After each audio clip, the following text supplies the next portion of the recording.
Compartir, entonces. Entonces comenzamos aquí con lo que es la termodinámica. Ahí me cuentan, por favor, si se logra ver.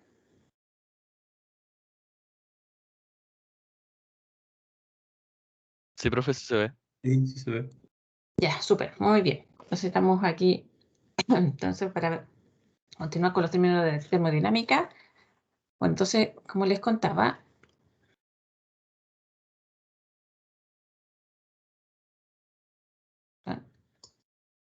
ahí sí, vamos a hablar sobre los procesos espontáneos. Los procesos espontáneos son los que ocurren de una manera determinada, ¿cierto? Y ocurren, ustedes lo ven, y ocurren solamente, ocurren solos, como que no hay ningún eh,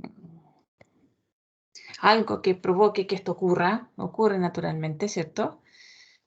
Y la termodinámica responde a la pregunta, ¿puede ocurrir una reacción? Ya sabemos que por la primera ley de la termodinámica la energía se conserva.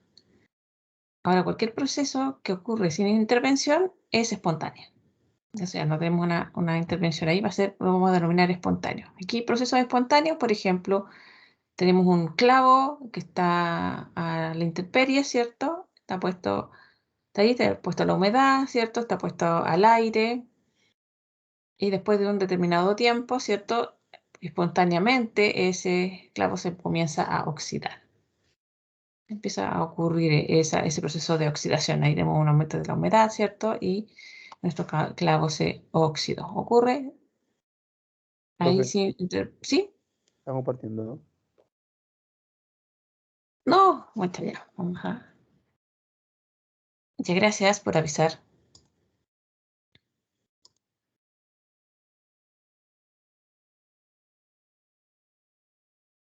Ahí parece que sí. Ya, ahora sí que sí. Sí.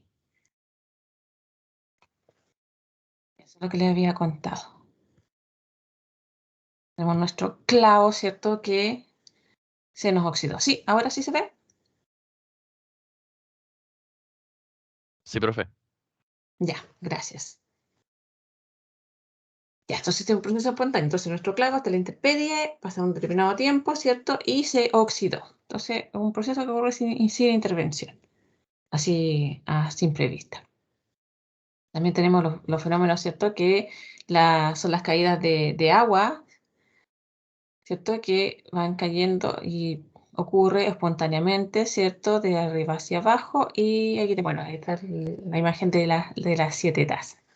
Entonces, espontáneamente, ¿cierto? El agua va cayendo de una taza a otra. Un proceso que se denomina espontáneo.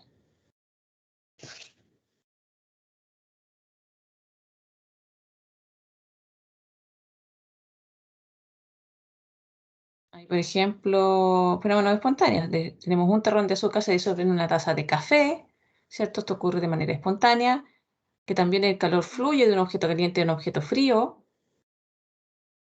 ¿cierto? Ahí se utiliza bastante, ¿cierto? Cuando se quiere enfriar, ¿cierto? Rápidamente, en este caso una mamadera, entonces se coloca la mamadera que a lo mejor está sobrecalentada, se coloca en un recipiente, ¿cierto? Con agua fría, cosa que el calor se transfiera del objeto con mayor temperatura a uno de menor, y esto ocurre de manera espontánea. También tenemos de manera espontánea que un gas se expande en un espacio libre vacío. Allá aquí nos pusimos más esquemáticos, ¿cierto? Aquí tenemos un recipiente, aquí en esta zona tenemos vacío, está separado.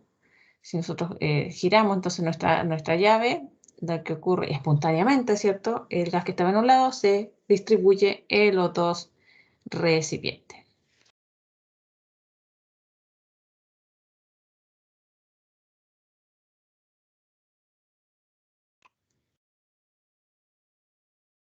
Bueno, también tenemos aquí el proceso espontáneo, ¿cierto? Las personas están en la montaña, ¿cierto? Donde está la nieve, y espontáneamente, ¿cierto? Va desde la parte superior a la inferior, esto no es un proceso espontáneo, que el proceso en el sentido contrario.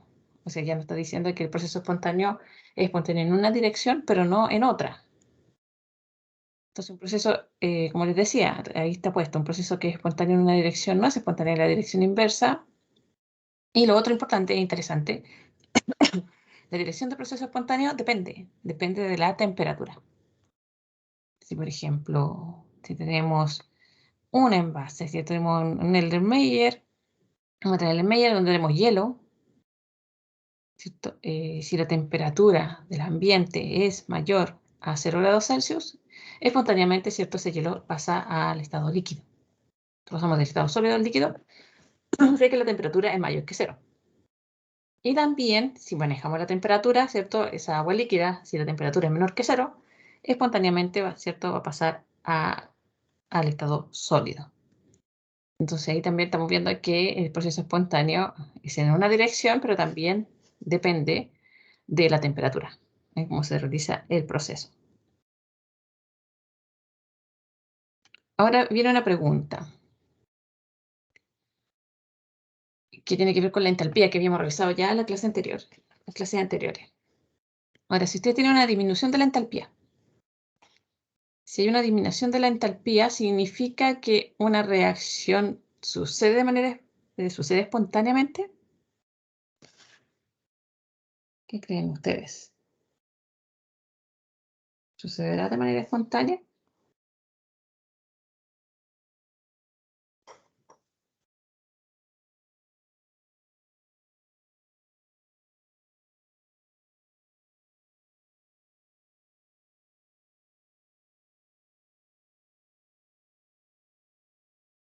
¿Que es espontáneo o no espontáneo? Ah, eso, espontáneo. Te ponen así. Una disminución de la entalpía significa que una reacción sucede de manera sucede espontáneamente, esa es la pregunta. Entonces, espontáneo. Lo puse en el chat. ¿Qué creen ustedes?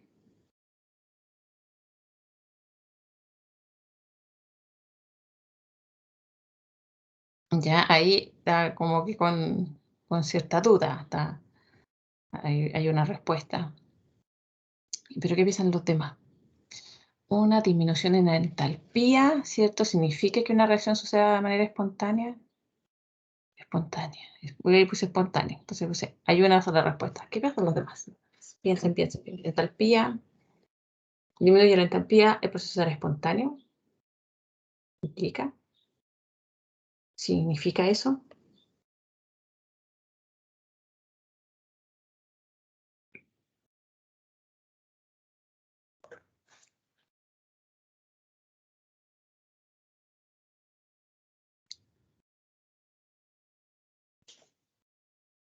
Parece que hay dudas aquí. Voy a ponerlo. Entonces, no es espontáneo, que sería la otra, ¿no? No lo puse. A lo mejor piensan que es para que tengan la opción. Va a ocurrir de manera espontánea si hay una disminución de entalpía. A lo mejor no es espontáneo si hay una disminución de la entalpía.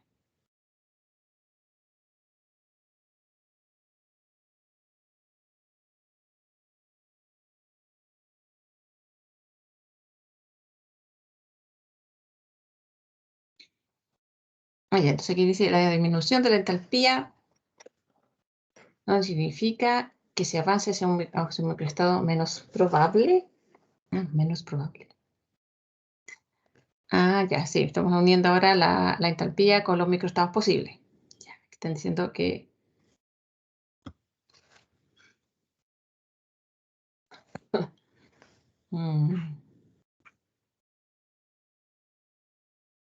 Entonces puede ser espontánea o no espontánea.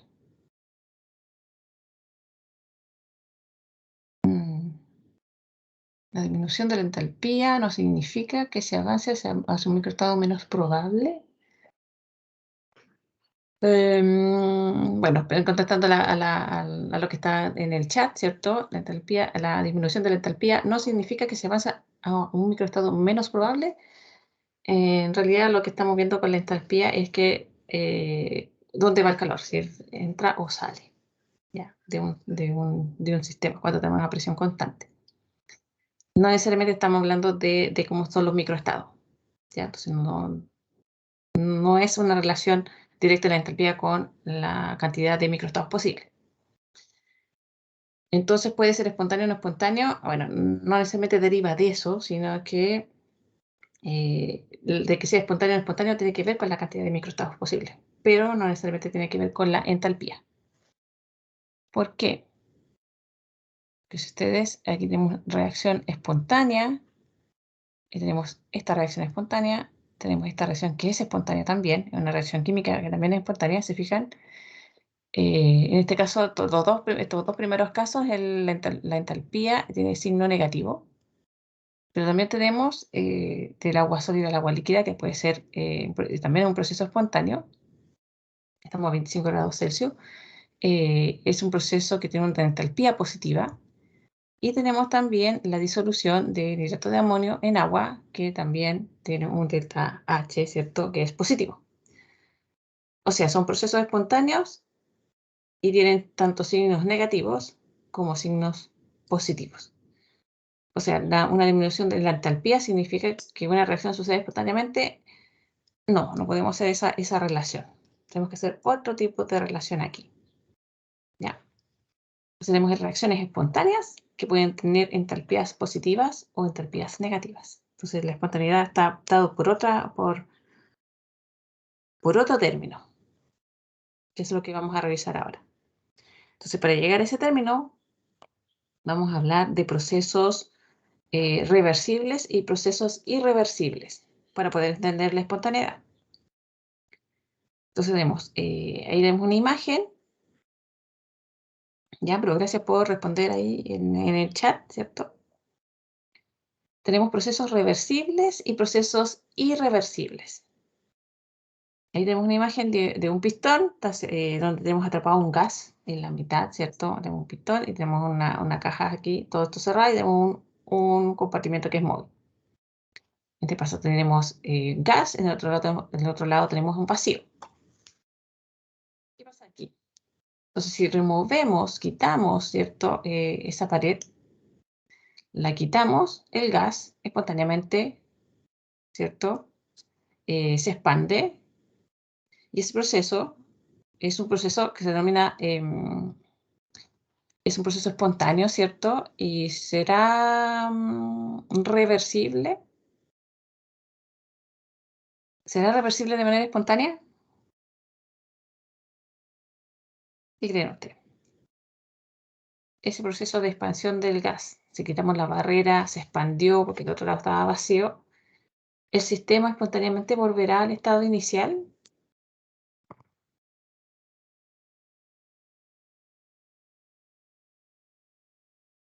¿Así solito? En realidad no. No va a ocurrir eso. Entonces la manera para hacer eso, ¿cierto?, es que se aplique un trabajo, ¿cierto? Tenemos este pistón, entonces vamos a realizar un trabajo, ¿cierto? Y volvemos a la situación inicial, donde tenemos el gas en una sola parte de este compartimento. En el otro lado estaría vacío. Entonces nosotros podemos volver al estado inicial, ¿cierto? Pero en este caso, siendo un proceso espontáneo, ¿cierto? Queremos volver al estado inicial, tenemos que aplicar trabajo. Espontáneamente no va a suceder. Entonces, en cualquier proceso espontáneo, el paso inverso es irreversible. Entonces, por eso ahí tenemos la relación de espontaneidad y lo que es, en este caso, irreversibilidad. Entonces, si el proceso es espontáneo, ¿cierto?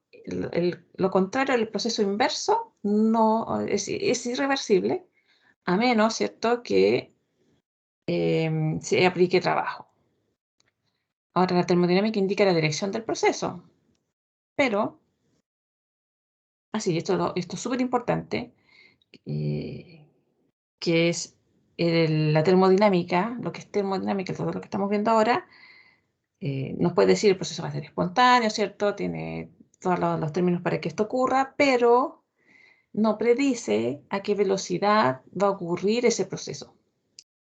Entonces, hay dos cosas distintas aquí. Una, que lo que nos puede decir la termodinámica, con todos los pasos, los términos que vamos a conocer, que nos van a decir hacia dónde la dirección, ¿cierto?, de espontaneidad de un proceso, pero finalmente se puede demorar mucho, que finalmente uno ve que no pasa nada, finalmente.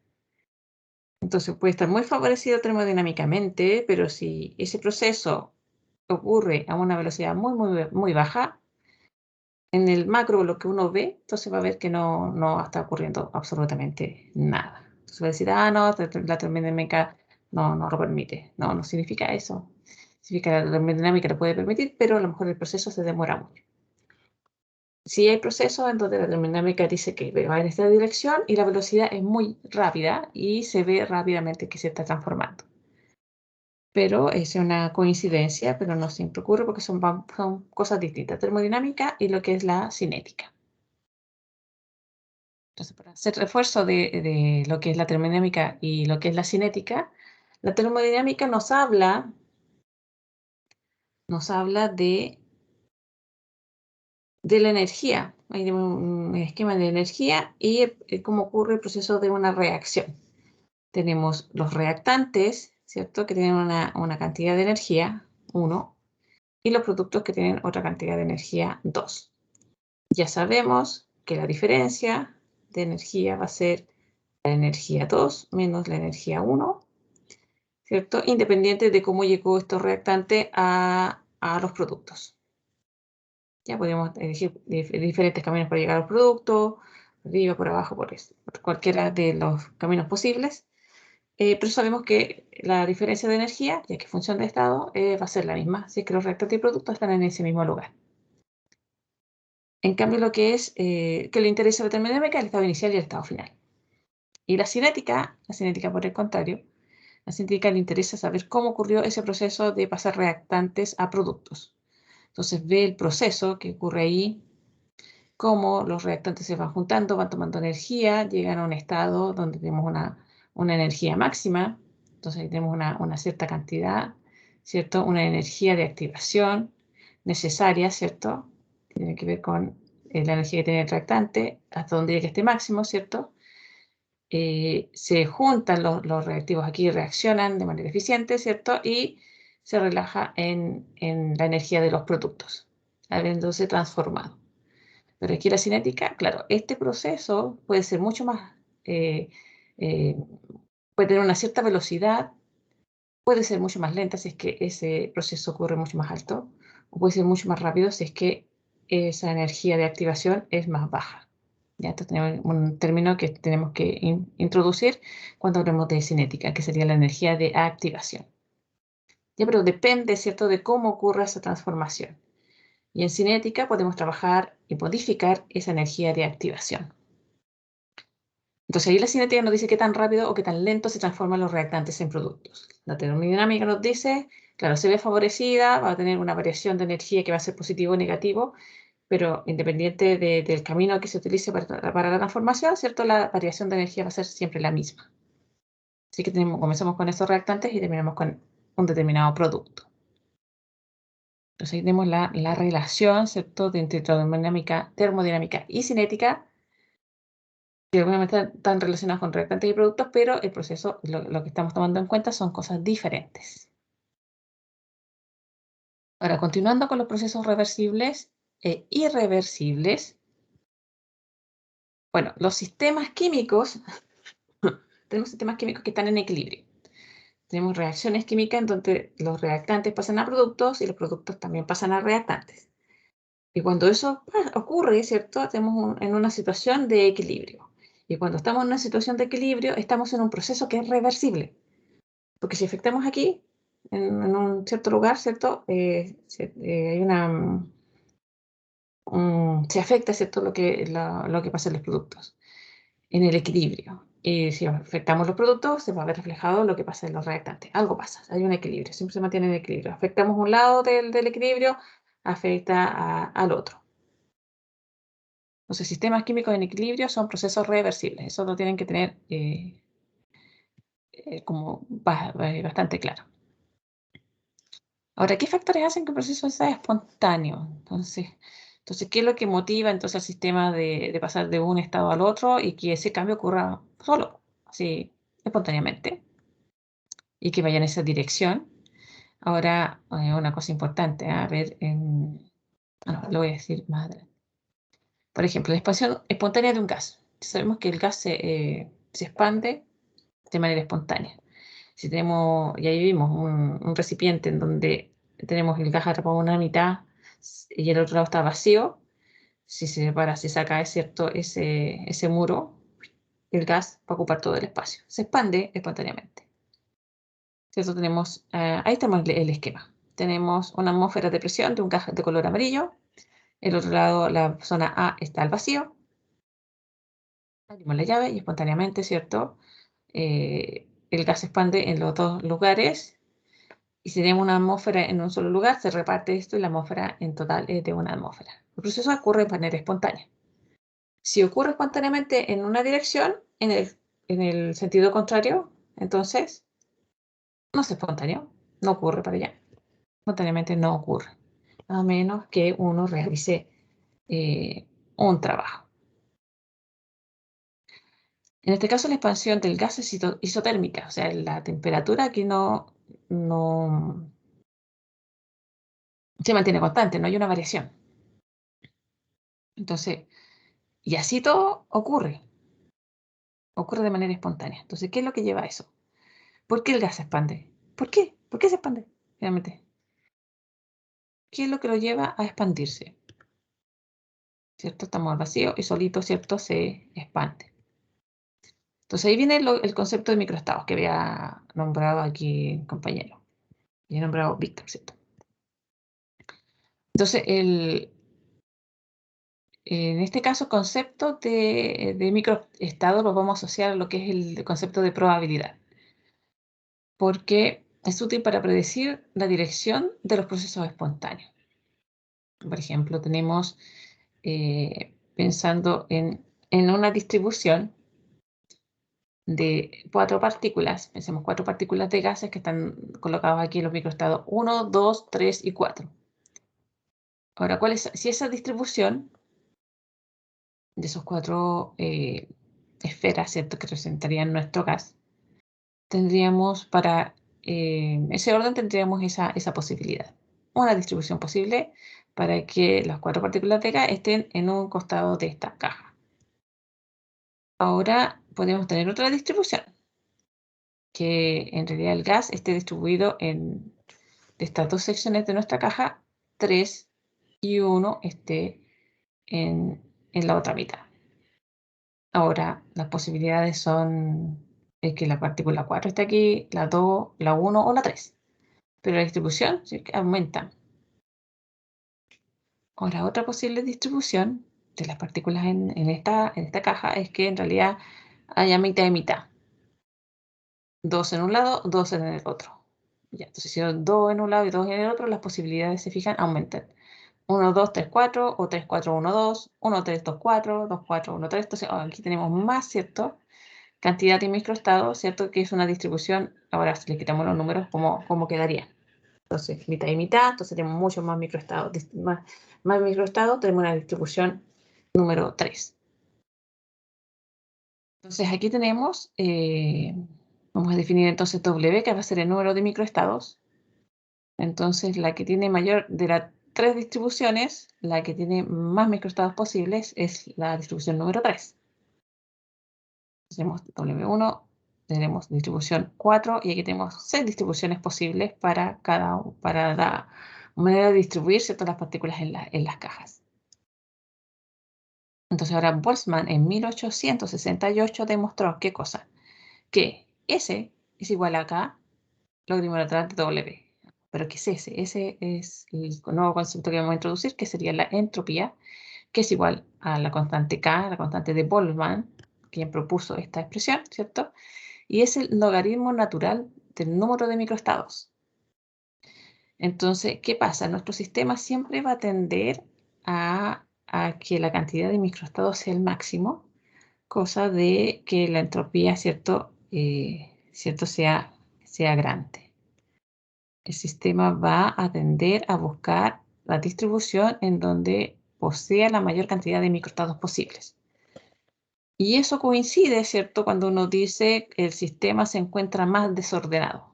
¿Por qué más desordenado? Porque en realidad lo que estamos generando ahí es mayor cantidad de microestados posibles para una distribución determinada.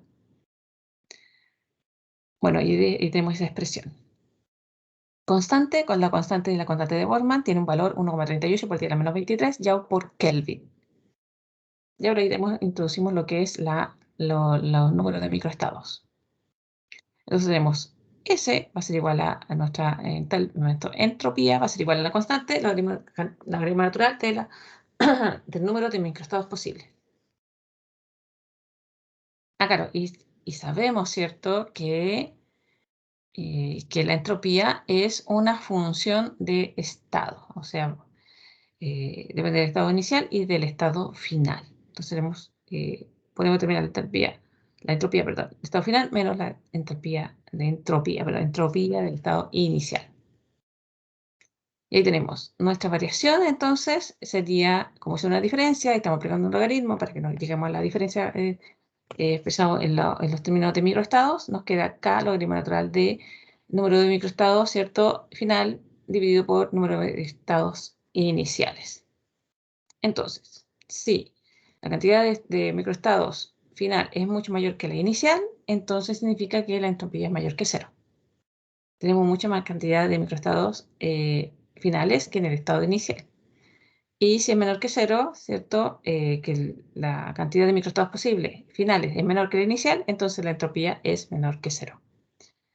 Entonces uno siempre aquí se recuerda, entonces mientras más cantidad de microestados, o sea, mientras más cantidad de microestados posibles para una determinada distribución, significa que nuestro sistema está mucho más desordenado. Entonces vamos a asociarle una mayor entropía.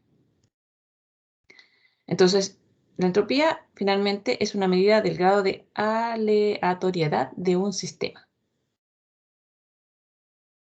Entonces, ahí tenemos el concepto de entropía. Cuanto más aleatorio es un sistema, tanto más grande es su entropía.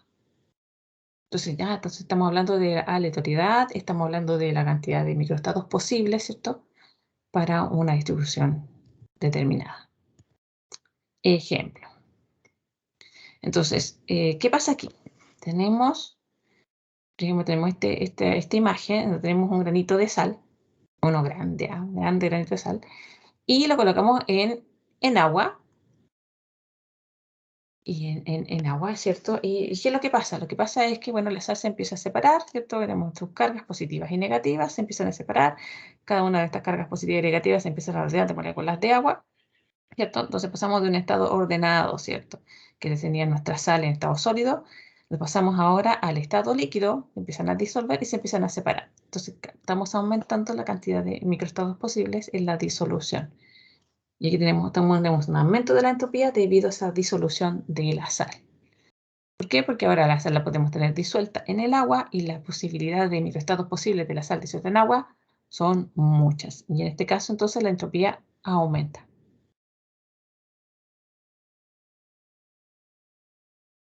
Ahora, ¿qué pasa con los cambios de fase, entonces? Aquí estamos en el estado sólido. Del estado sólido pasamos al líquido. Del estado líquido al estado gaseoso. ¿Qué pasa con la entropía? ¿Qué sucede con la entropía? Los cambios de fase. Los cambios de fase. Entonces, esa entropía, les voy a preguntar, entropía aumenta, entropía, me equivoqué, entropía disminuye. ¿Qué creen de ustedes? Ya, entonces, en los cambios de fase, la entropía, me quedo separado, aumenta, o la entropía disminuye, se debería haber dicho ahí. Ya, me disculpan, pero el teclado aquí es muy chiquitito. Entonces pasamos del estado Del sólido al líquido, del líquido al gas.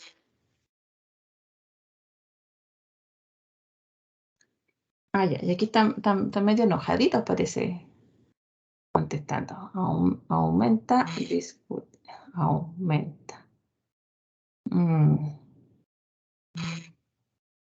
Claro, disminuye, sí. Disculpen la falta de ortografía, pero en realidad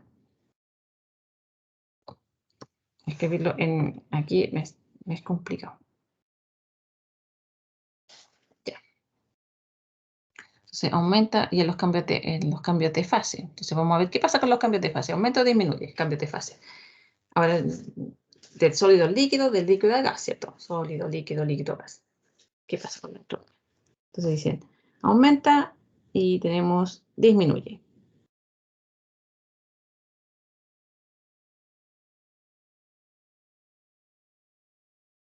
Tiene que ver con la cantidad de microestados posibles. Aumenta o disminuye. De sólido líquido y después de líquido a gas. ¿Qué pasa con la entropía? Con la cantidad de microestados posibles para las partículas en estado sólido, cómo sería, después pasamos al estado líquido, cómo estarían, ¿cierto? Cómo sería la distribución, todos los estados posibles de esa distribución, y después en estado gaseoso, cómo sería la distribución. Aumenta, disminuye la entropía al realizar esos cambios de fase. Aumenta, Debería disminuir mientras más sólido, o sea, mientras más, o sea, si es que es sólido, po. ¿O no? ya, pero tenemos que pensarlo en un cambio de fase. Entonces, de cambio de fase de sólido al líquido, pensando en eso. Ah, ahí aumentaría, po. Ah, ya, ok. Sí, entonces aquí está mal hecha la pregunta. Entonces, ya, a ver. En los cambios de fase, ¿qué pasa con la entropía?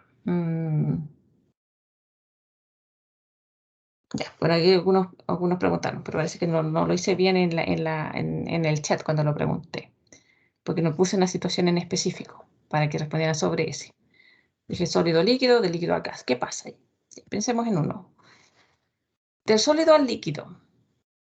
Entonces, el microestado posible del estado sólido en realidad no son muchos, porque el sistema no se puede mover mucho, las partículas están bastante quietas. Y pasamos al estado líquido. Entonces, en el estado líquido tenemos esa distribución, pero también puede haber otra, porque en el estado líquido se está moviendo. Por lo tanto, de pasar al estado sólido al estado líquido, nosotros lo que estamos provocando es un aumento de la entropía. Porque la cantidad de microestados posibles en el estado líquido aumenta, son mucho más las posibilidades para esa distribución en el estado líquido, pensando que las partículas se mueven más libremente. Y claro, y después del estado líquido al estado vapor, ¿cierto? El estado vapor tenemos todas las partículas tenemos distribuidas de manera más separada, ¿cierto? En el espacio. ¿Eso qué implica?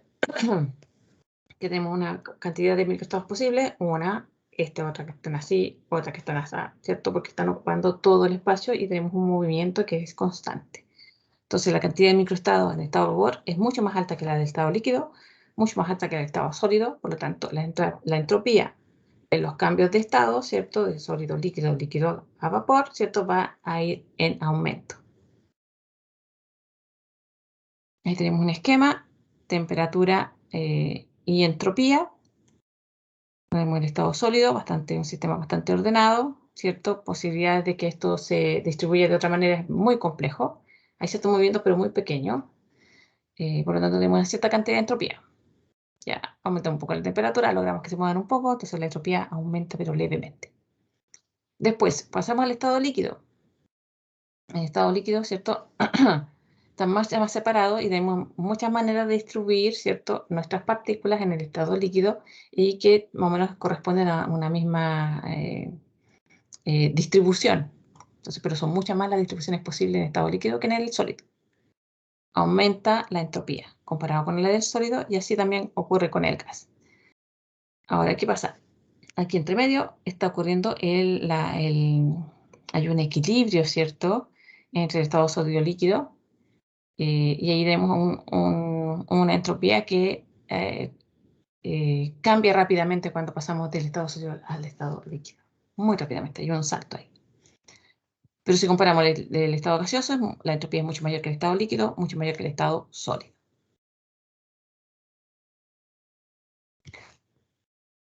Ahora, en una transición de fase, el proceso es isotérmico. ¿Sí? ¿Habían pensado en eso? Que en una transición de fase el proceso es isotérmico. Pensemos, si pensamos en cuando pasamos del agua líquida al agua gaseosa. ¿Cuándo ocurre eso? ¿Ustedes saben a qué temperatura ocurre ese proceso de pasar del agua líquida al agua en estado gaseoso?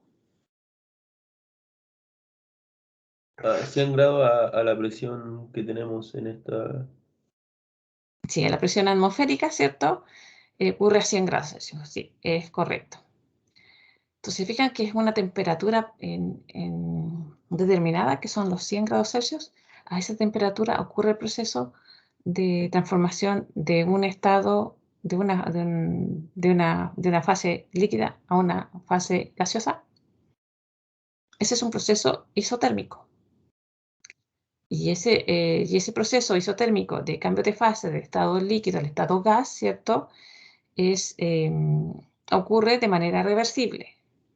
Porque nosotros podemos transformar del agua líquida al agua gas, y el agua gas, ¿cierto? La podemos, ¿cierto?, condensar y poder pasarlo al estado líquido. Ese es un proceso que ocurre de manera reversible. Justo en ese punto. Ese es un proceso isotérmico. La temperatura de ese proceso de cambio de fase. Lo mismo cuando fundimos o cuando congelamos el agua, ¿cierto? Tenemos agua, la podemos congelar, ¿cierto? La temperatura de congelación es de 0 grados Celsius. Y lo congelamos. Aumentamos un poquitito más la temperatura de 0 grados Celsius, ¿cierto? Y pasamos del estado sólido al estado líquido. Pero la temperatura de congelación es una sola. Entonces también es un proceso isotérmico. ¿Y qué pasa ahí?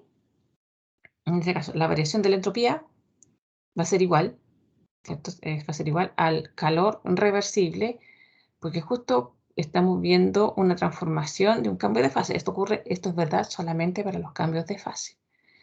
La variación de la entropía va a ser igual al calor. No es cualquier calor, es el calor del proceso reversible, porque estamos justo en un cambio de fase, dividido por la temperatura. Claro, ¿y la temperatura? ¿Cuál temperatura? La temperatura del cambio de fase, porque estamos justo en la transformación. Estamos justo definiendo cómo es de calcular la entropía en el cambio de fase. Entonces, en el cambio de fase la temperatura es constante y el calor que tenemos ahí referido cuando ocurre un cambio de fase no es cualquier calor, es el calor que ocurre de manera reversible porque justo estamos en ese equilibrio, ¿cierto?, de transformación de fase. ¿Ya? Eso. Así que, ojo, importante esto, porque el delta S en un cambio de fase se puede calcular con esta expresión. Tenemos, por ejemplo, del agua sólida pasando al agua líquida, el proceso ocurre a presión atmosférica y este proceso, este cambio de fase ocurre a un delta H de fusión que es de 6,02 kJ a 273,15 Kelvin, ya los 25 grados Celsius. Entonces, podríamos determinar entonces cuál es la variación de la entropía cuando ocurre este proceso de agua sólida al agua líquida. Sí, lo podemos determinar porque en realidad el delta H, el delta S, la variación de la entropía, va a ser igual al delta H0 de fusión. Acuérdense, como estamos a presión constante, el delta H corresponde al calor. El calor responde al delta H, que sería 6,02 kJ por mol, dividido por la temperatura, ¿cierto?, del proceso reversible, el proceso isotérmico. En este caso, 273,15 Kelvin. Y finalmente nos queda podemos determinar entonces la variación de la entropía, ¿cierto? Conociendo cuál es el delta H de fusión y la temperatura donde ocurre el proceso de cambio de fase. ¿Ya? Esto solamente es válido, ¿cierto? Esta expresión, delta S igual a Q reversible, calor reversible, y eso lo podemos asociar rápidamente al delta H, partir por la temperatura. Pero la temperatura es donde ocurre la transición de fase. ¿Sí? ¿Está claro esa parte? Espero que sí. Ahora, ¿cómo cambia la entropía en cada uno de los procesos siguientes? Dice, si estamos condensando vapor de agua. Si condensamos vapor de agua, ¿qué pasa entonces con cómo cambia la entropía?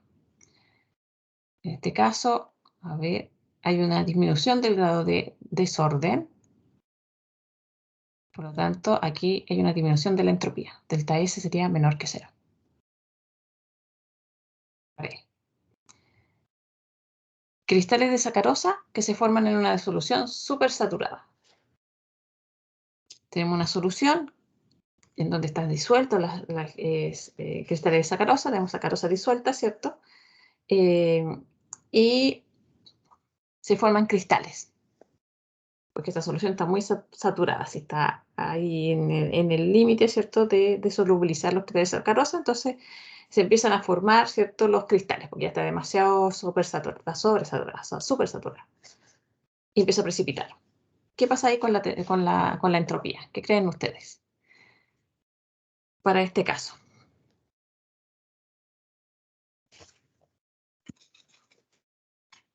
Vamos a escribirlo mejor. Cristales de sacarosa.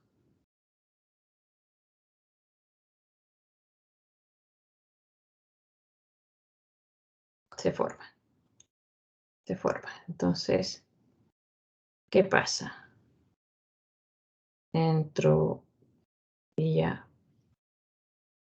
aumenta o la entropía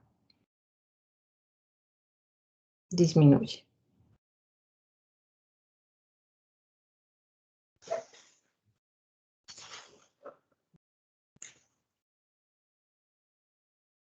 Entonces dice entropía aumenta. Ya entonces tenemos entonces una solución sobresaturada. Está sobresaturada y esta solución empiezan a formar cristales de sacarosa.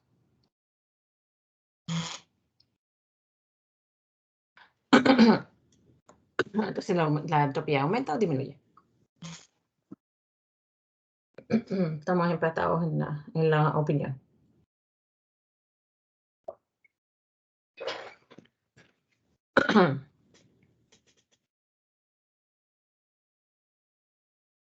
¿Aumenta o disminuye? Disculpen.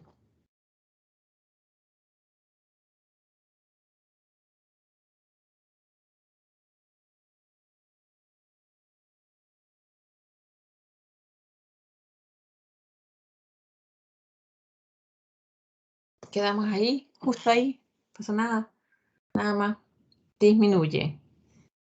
Ya, todos dicen ya, tenemos 3 personas. ¿Qué significa que estén en rojito? ¿Que no está muy convencido? ¿Eso?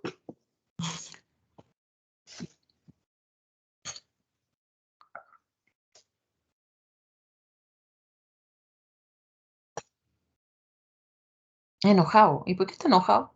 Ahí ya no.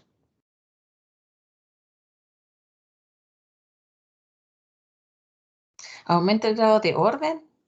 Claro, pues se hace más ordenado porque las cristales, la sacarosa estaba disuelta, pero se forman, ¿cierto? Cristales.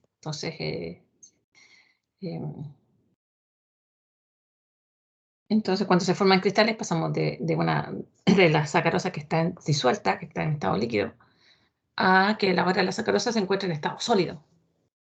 ¿En qué estamos ordenados? ¿El estado sólido o estado líquido? ¿Y eso qué implica? ¿Que la entropía aumenta o que disminuye?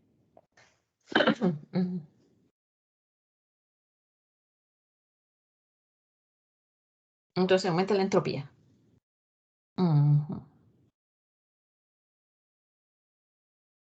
Aquí me dice entonces aumenta la entropía.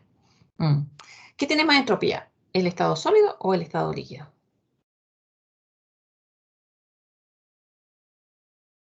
¿Quién tiene más entropía, el sólido o el líquido? Líquido. Sí, pues el líquido tiene más entropía que el sólido.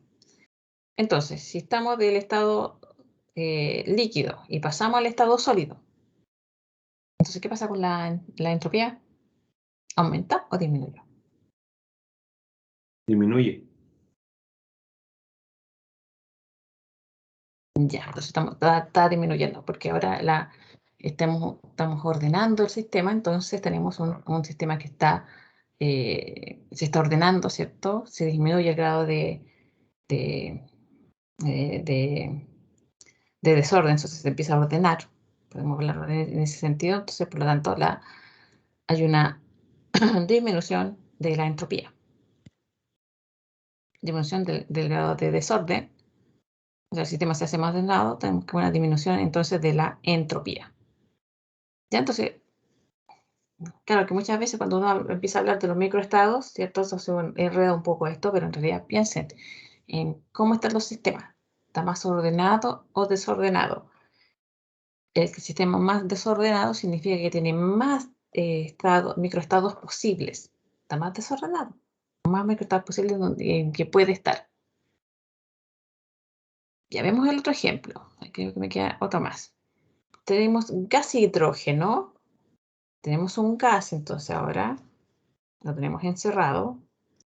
Imagínense las partículas de gas, ¿cierto? Y es calentado. Entonces tenemos un gas que está a 600 grados Celsius.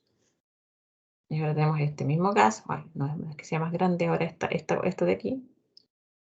Y lo tenemos a 800 grados Celsius. 800 grados. ¿Qué pasa aquí? Tenemos esta temperatura, las partículas aquí se empiezan a mover, por aquí por allá, y a 800 grados. ¿Qué pasa con ese movimiento si aumentamos la temperatura? Si aumenta la temperatura, ¿qué pasa con ese movimiento? Oh, aquí aparece un signo de interrogación. Entonces no sé si no entendió esto o no entendió lo anterior. Aumenta la energía cinética de la molécula. Ya, entonces aumenta la energía cinética. Entonces, se está moviendo mucho más rápido, ¿cierto? Podríamos generar más microestados respecto a que si las partículas se mueven a 600 grados Celsius, que tienen una energía cinética un poco menor. Sí, profe. Aumenta el grado de desorden. Entonces aumentaría el grado de desorden. Por lo tanto, ¿qué pasaría con la entropía en este caso, cuando calentamos este gas? Aumenta. Aumenta. Entonces dice aumento del grado de desorden, por lo tanto tenemos un aumento de la entropía. Entonces la entropía va a ser mayor que cero. Y tenemos, aquí tenemos el proceso de sublimación de hielo carbónico,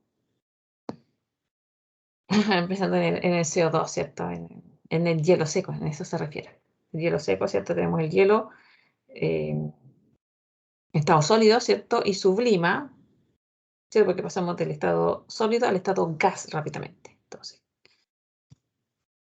tenemos un proceso de sublimación. Entonces, tenemos un estado, ¿cierto? Estas serían las partículas de CO2 en estado sólido y sublimó, o sea, pasamos al estado gaseoso. ¿Qué pasó entonces con la entropía?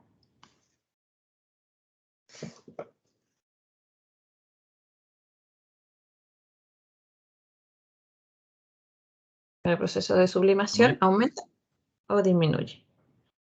Aumenta igual, profe. Aumenta. Entonces tenemos un aumento, ¿cierto? Porque tenemos más probabilidades, podemos dibujar muchos más estados equivalentes a esto, desordenados de la misma manera, varios, muchos. Estados sólidos generalmente podemos escribir uno. Por lo tanto, el aumento del grado de desorden, por lo tanto tenemos un aumento de la entropía. Ya entonces ahí no estamos hablando de qué pasa con la entropía, con estos cambios que están ocurriendo. Entonces, en general, lo que pasa es que un aumento de la entropía está asociado a la disminución de la entropía en otro dominio. ¿Sí? Acuérdense que tenemos el entorno y tenemos el sistema. El entorno y tenemos nuestro sistema. Entonces, si la entropía aumenta en nuestro sistema, está disminuyendo en el entorno. O al revés. Aumenta en un lado, disminuye en el otro. Pero lo que es el aumento de la entropía domina. Siempre va a dominar el aumento de la entropía. La entropía, lo otro importante es que la entropía es función de estado. O sea, si sabemos cuál es el estado inicial, estado final, podemos determinar la variación de la entropía independiente de cómo ocurrió ese proceso, porque es función de estado. Entonces ahí tenemos de la variación de la entropía, es la entropía final menos la entropía inicial. Y si delta S es mayor que 0, la entropía aumenta. Y si es menor que 0, la entropía disminuye. Eso nos está diciendo. Y nos vamos a quedar con la segunda ley de la termodinámica, que la segunda ley de termodinámica habla del delta, la variación de la entropía del universo. A eso se refiere con la segunda ley de la termodinámica. Entonces dice, la forma en que la entropía controla la espontaneidad de los procesos está dada por la segunda ley de la termodinámica, la cual rige el cambio de la entropía del universo. La entropía del universo es la que está involucrada, ¿cierto?, en esta segunda ley de la termodinámica. ¿Y qué dice? Que la variación de la entropía del universo va a ser igual a la suma de la entropía, de la variación de la entropía del sistema más la variación de la entropía del entorno. Entonces la segunda ley se expresa como sigue. Recuerden que hablamos de procesos reversibles y irreversibles. Y en eso se refiere. En todo proceso reversible, que debería ser, en este caso, sistemas que están en equilibrio, el delta S, que sería la entropía del universo, es igual a 0. Porque estamos en un proceso que es reversible. En cualquier otro proceso que en este caso puede ser un proceso irreversible, que o sea, es un proceso espontáneo, en ese caso la variación de la entropía del universo es mayor que 0. ¿Ya? Y lo otro interesante, pero se fijan que está relacionado con la variación de la entropía del universo, que involucra tanto el sistema como el entorno. Ahora, la entropía del universo aumenta en todo proceso espontáneo. Y a diferencia de la energía, que es la función de estado que hemos visto antes, la entropía no se conserva. La variación de la entropía del universo aumenta continuamente. Ahora, en el caso de un sistema aislado, en donde el universo tenemos el sistema, nuestro sistema y nuestro universo, que sería lo que está dentro de nuestro sistema que se encuentra aislado, en ese caso, nuestro delta S del sistema es igual a 0 para un proceso reversible y para la variación del sistema va a ser mayor que 0 para un proceso espontáneo. ¿Ya? Pero solamente esto ocurre cuando tenemos nuestro sistema aislado.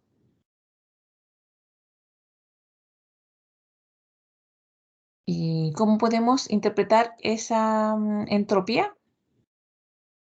Esa entropía la podemos representar con el movimiento molecular. Movimiento de traslación, de rotación y vibración. Entonces tenemos, si tenemos estos tipos de movimientos, lo que estamos aumentando, ¿cierto?, es que nuestro sistema tiene cierta cantidad de entropía. Vibra, rota, se traslada. Esos movimientos, ¿cierto?, le dan la posibilidad de estar en determinados microestados. Y lo vamos a dejar hasta aquí por hoy día. Vamos a retomar entonces lo que era la entropía.